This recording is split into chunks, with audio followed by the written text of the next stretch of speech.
Thank you for joining me for another episode of the Noble Father podcast.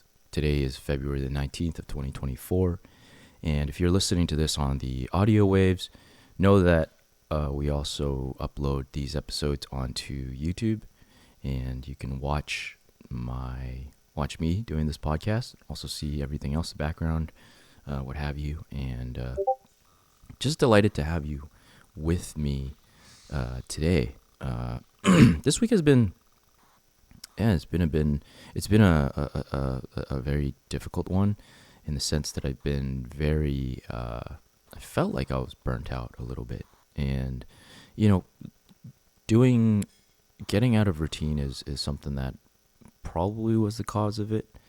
And truthfully, maybe a lot of it has to comes down to like not feeling like it and the dangers of feeling like it. Oh, you should be hitting the gym. Don't feel like it. Should be cold plunging. Don't feel like it. And it's so easy to just get set in that space of not feeling like it, and the dangers with that. And so, I chalk up my week to be, a stressful kind of time, and just needing rest. Right, in those situations, you really need rest. And this week is family day. Today is family day, and I'm trying to hurry to get this podcast out because we got some guys coming over to clean the house, the exterior of the house, and so and I also got a bit of a cough.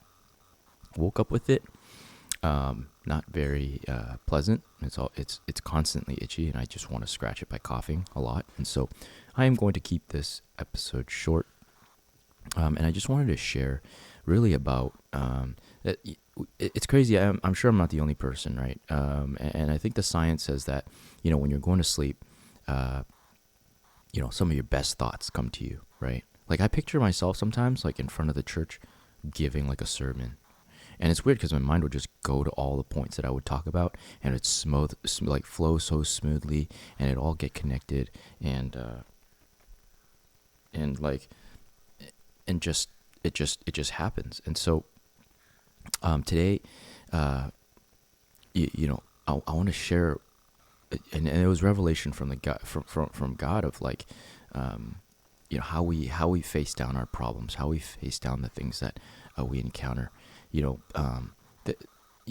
I'm not without stress. I have things that that stress me out, and things that are, weighing down on me, and such is life. What's crazy is there's really two responses to any kind of situation or problem.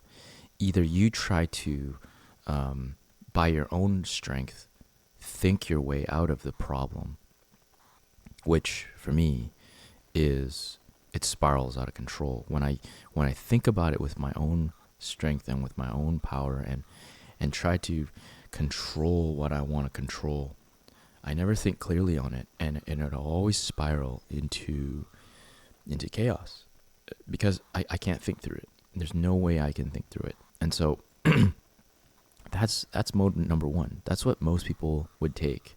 For myself, I've been trying my best to get over not doing that, and changing my perspective to what is God saying about this situation? What is God trying to teach me from this situation? And this is a lesson that happened out of being very mindful. Honestly, the cold plunging really, really helps with that. Dipping in cold water, when you got to focus only on your breath, and all the problems and concerns of the world evaporate around you because you're just freezing. Like you're just cold, and you just need to survive. And to survive, you have to breathe. And so you focus on breathing deeply, not thinking about how cold the water is. You're breathing deeply and remaining calm and staying relaxed. And this comes about in different ways for me.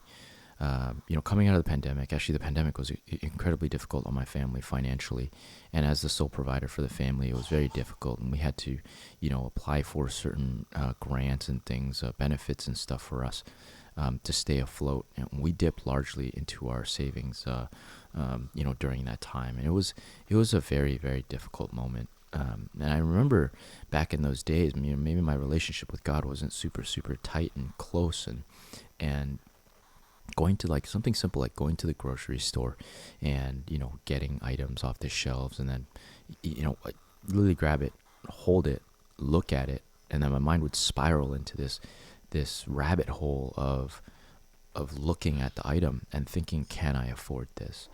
And that just keeps going. And then you think about your entrepreneurial progress, you think about your business, and you stress out about your clients, and how come they're not paying me, and how come they're not paying me more, and it just keeps going. And at no point, when I started to finally clue in, I was like, at no point do I actually give any thought to what God says about this problem. And it just got me to this place of incredible stress. If anything, spiraled more stress and kicked up more stress in me. And over time, it was like, no, we need to take that thought captive and make it obedient. And so giving it over to God and trusting in Him with it, because I can't do anything with that. And He is ultimately my provider. And so why should I stress about these things? And now it's amazing because it's not like I'm perfect now. I'll still have times where I pick something up and I was like, oh, this is very expensive. And I think in my head, just that thought of it's very expensive is already not thinking about what God says about this situation, especially if you need it, something that you definitely need. So where does this play out? And last night the revelation came to me of like the majority of humanity, those who don't know God as well, the response is trying to think their way through it, try to figure out their own way through it. And that's not how God intended it to be. The response should be immediately, this is my God. This is my God, showing our problems who our God is. And and so, what story is that? Like, and the first story that came to mind was David, right? David and the Israelites. And let's just use the Israelites first. Israelites are standing, at the battle line, right? The story of David and Goliath. The Israelites are standing there, and it's pretty much like a how do you call it? Like not a ceasefire, but like there's no man's land in the middle, and the two sides are kind of talking back and forth, and hurling insults at one another, and Goliath is just taunting God's army, right? Israelites, and right, and when I think about the soldiers who are in that line, they're probably thinking, wow, this Goliath is a scary dude, or this army is so big, or how can we possibly fight Goliath? Like looking at the problems from their own perspective of like, this is the problem, and this is who I am, and not believing in themselves that God has something within them. And it's crazy because as soon as David shows up, David's immediate thought is, this is my God. Like his response to Goliath is, this is my God. God is going to do something. God is going to kill this guy. It's not us fighting this battle. It's not anybody fighting this battle. It's not me fighting this battle. It's God fighting this battle. So what do I have to fear? Oh, he's a giant. What do I have to fear? I don't know how to use swords. What do I have to fear? This is my God. My God said He was going to deliver us. He's taunting God's army, and we're doing nothing about it. God said to respond, and that story is one in which that motivates me, right? Because at certain times I do feel like I'm a David in a Goliath battle, right? Speaking into the life of fathers, as an Asian person, there's a lot of imposter syndrome. There's a lot of I can't do this, or there's a lot of I'm not worthy of this. Who am I to be speaking into the life of fathers? And that is the selfish the selfish response. That is the self-centered response. That is not taking that thought captive and making it obedient to Christ. And maybe there, that could be what's tying into my week as well, of like feeling overwhelmed with life and looking at my problems through my own lens rather than showing my problems who my God is, and trusting that He has the best for us. And in this line of work, win or lose, failure or success, to me, God gets the glory, and I am so incredibly blessed to be doing this work, and I certainly appreciate the fact that I get to do it, and that's something that's not lost on me. And there's a great purpose, right? For some weeks will go by where it seems like the only productive thing I've done, one was getting the podcast out and just doing the meetups.